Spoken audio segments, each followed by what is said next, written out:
Hi, my name is Ross Macpherson, and I want to introduce you to the top 10 resume strategies for MBAs. There's a lot to cover, so let's jump right into it. The first tip I want to give you is when you're putting your resume together, I want you to think strategically, not structurally. I understand you don't write resumes for a living, and you probably hate writing resumes, but what I want you to do is think strategically when you're putting it together. The trap is that you think structurally and think my name goes here, and this goes here, and my education goes here, and you fill in the blanks and call it a resume and hope for the best. Instead, I want you to think more strategically. Who am I trying to impress? Who is my target audience? What do they need to know about me most?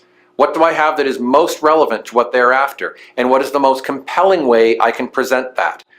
So think strategically when you're putting it together. What's the best, most effective, most compelling way I can show them what they need to see? Tip number 2 is market your value to the company. If you think about it, the company is investing in more than just your education, more than just your skills, more than just your experience. All of that combined is your value, and more is your value to that company. That's ultimately what they're investing in. When they hire you, pay you a salary, they are investing in your value, the return on their investment. You need to be the candidate that offers the most value for their investment. So it is your education, really sell it. It is your experience, really sell it. It's your attributes. And sometimes it's even clarifying, here's specifically what I can do for your company. I have a track record doing this. Really sell the kind of value and impact you can have to the company instead of just listing stuff. Really sell your value, and they're going to see you as the person who can offer them the best ROI. Tip number 3 is keep it tight and to the point. Resumes are getting more and more concise than they've ever been in the past, so you really need to get to the point quickly. You can't afford giant paragraphs, long-winded statements, enormous explanations. You really want to keep it concise. A rule that I use when I'm writing my clients' resumes is any bullet point is no longer than 3 lines. I don't mean 3 sentences, 3 lines. If I can keep it to 2, I will. Really concise, really to the point, really direct. You just don't have the luxury of giving an enormous backstory or giving them large paragraphs. They just don't work as well. Tip number 4, you want to grab them on page 1. If you're putting a 2-page resume together, page 1 has got to be spectacular. It's really got to grab them. A mistake I see all the time, and I have resumes sent to me all the time, is I will literally read all of page 1 and still not have a very clear idea of what this candidate is offering. And if you need to make your entire case over 2 pages, trust me, if they're not impressed and sold by the end of page 1, you may not get a chance for them to see page 2. You've got to grab them on page 1. Page 1 is where you sell it. Page 1 is where you grab them. Page 1 is what's going to compel them to read the rest of your resume. So grab them on page 1. If you can, grab them by halfway down page 1. Tip number 5, along the same lines as I said you want to sell them on page 1, is you want to put a really strong and compelling profile together, a profile or summary section at the top of your resume, right underneath your name. Before you get into the other sections like experience or education, put some type of a profile or summary section together. What you want to try to accomplish in that section is really make your case. Say the things that they need to hear, give them a breadth of either the breadth of accountability or the breadth of experience, or what your track record is, or what you can really do for them. Highlight specific things that you want to highlight. You can include some key words, but you want to really sell it. I often tell people, think about a 3x5 index card. If that's all you had the opportunity to hand someone, what would you include in that? That's kind of what you really want to do. You really want to market yourself and brand yourself in this top profile section. Now, what I want to do is show you an example of a resume I did for an MBA student that shows you some of these tips that I've given you so far. So let's move to the sample and I'll walk you through it. So this is just a screen capture of the top section, just the top section alone of Vikram's resume. And this is where I've built the profile. And you'll notice after the name, the first thing I want to draw your attention to is where it says Strategic Executive Healthcare, and then a few bullet points underneath that: strategy development, business development, growth and turnaround strategies. This is what I call the headline. Very often with resumes, you read the entire profile, actually you can read the entire first page and not know exactly what this person is trying to market themselves as. In Vikram's, the headline says it in 2 lines. You know exactly who he is, where he specializes, and what he can do. And then the rest of the profile, we isolated 5 key areas that are relevant to what he really wants to try to market about himself. Now, you could use the bullet points as I have here. You could build it another way. You could include a couple short, very short paragraphs or a few lines. And then we ended this particular profile with a 3-column table of keywords and skill sets that are relevant to where he's trying to go. This is an introduction that very clearly clarifies what it is Vikram offers, and then the rest of the resume moves into his experience and education. This is the kind of profile I'm going to encourage you to put together. So moving on with our top 10, tip number 6 is showcase your MBA. Obviously, this one just makes sense. You're showcasing the MBA. MBAs still carry a tremendous amount of weight out in the market, and they do make a difference. And especially if you're making a bit of a career switch, where your MBA, you're using that to leverage your career move, you do want to leverage your MBA and really showcase that MBA. When I have a client who has either an MBA or some other certification that is tremendously relevant, I will say it 2 or 3 times throughout the resume. It's in the education section.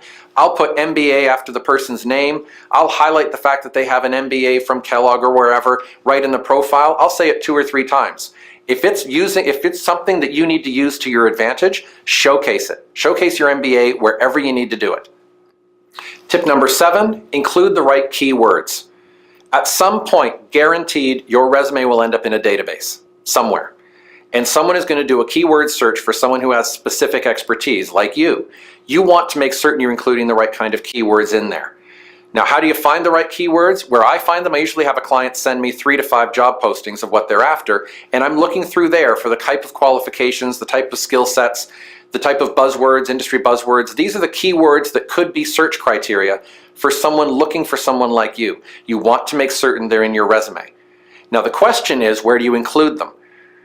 I try to weave them throughout the resume and include them throughout, but I also go to the trouble of making certain that I include them right up front where they can see them. So let's look again at that sample of Vikram's resume, and we'll once again highlight where those keywords are.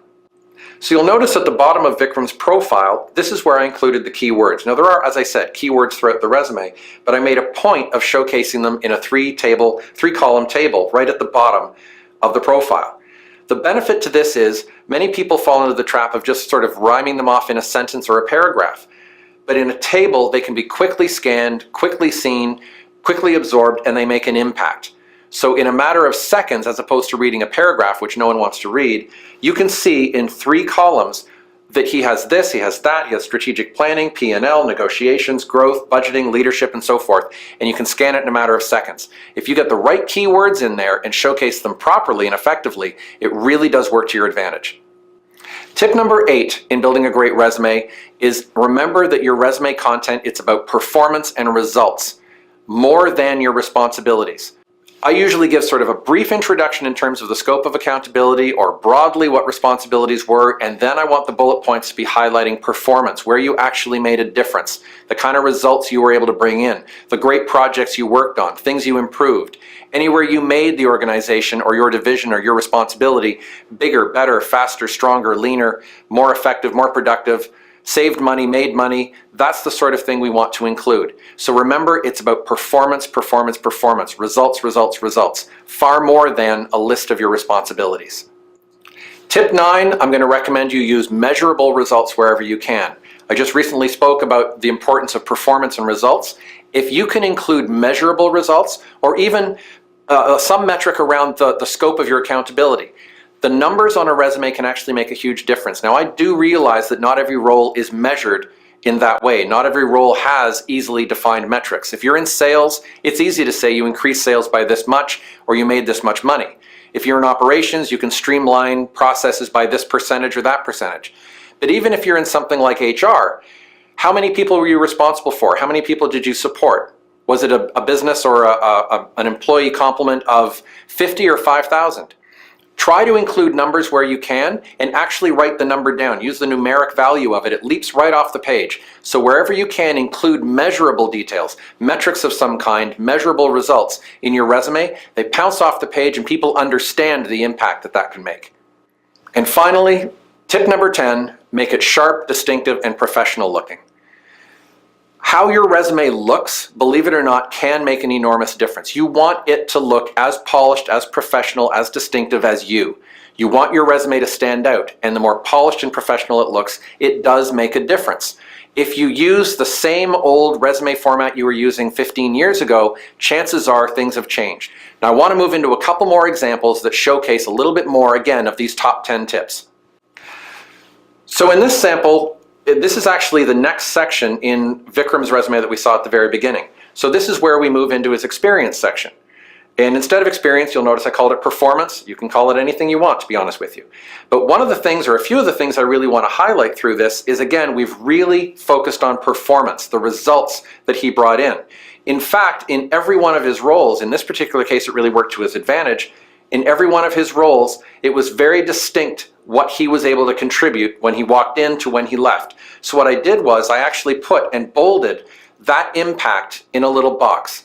Now that doesn't work for every role, but it does work in certain cases, and it worked in Vikram's case. So again, the first section right underneath his title, Senior Markets Executive, we say turned around a declining $1 billion Medicare secondary business and brought to net growth position and highest sales since 2007. You'll notice that I'm not including a long laundry list of responsibilities. It's actually talking performance, performance, performance. And then we have the box that really highlights the kind of impact. And then there were 4 key points underneath that that again speak to the kind of contribution he had. Same thing when he was staff vice president. Again, following the merger, promoted to integrate 3 regional marketing teams into 1 consolidated marketing function. And then again, right into the box, right into performance, right into results. This is what I mean by really selling it. This is language that sells, talking about performance and talking about results. Now that's one way of doing it. Let's look at another sample that has a totally different way of selling that particular client. So if you look at Benedict's resume, again, this is a section pulled from his experience section, and United Tire Corporation senior manager designed and implemented and maintained their compliance methodology standards and master plan, et cetera, et cetera. That gives a broad idea of what the role was. And then when we get into the bullet points, it's specific results. And you'll notice another thing that I did here. In the previous sample, I bolded things or put them in a box. In this case, I highlighted certain phrases that I want to pull right out because these are relevant to where he's trying to go and relevant to his target audience. So created the company's NI 52109 sustainability program. I mentioned ICFR operating effectiveness certification, 50% reduction in financial reporting controls. Again, highlighting, pulling out performance and impact, where this person made a difference. Same thing when he was with Alliance Atlantis. Again, brought in to do this, a general introduction to responsibilities, but then it's straight into performance and results. So that's it. The top 10 resume strategies for MBAs. What you really want to do is make certain that you are marketing yourself effectively. Really hit it out of the park. Make the resume your own. Do something really quite unique, really showcase your value, and you'll blow your competition out of the water. Good luck to you.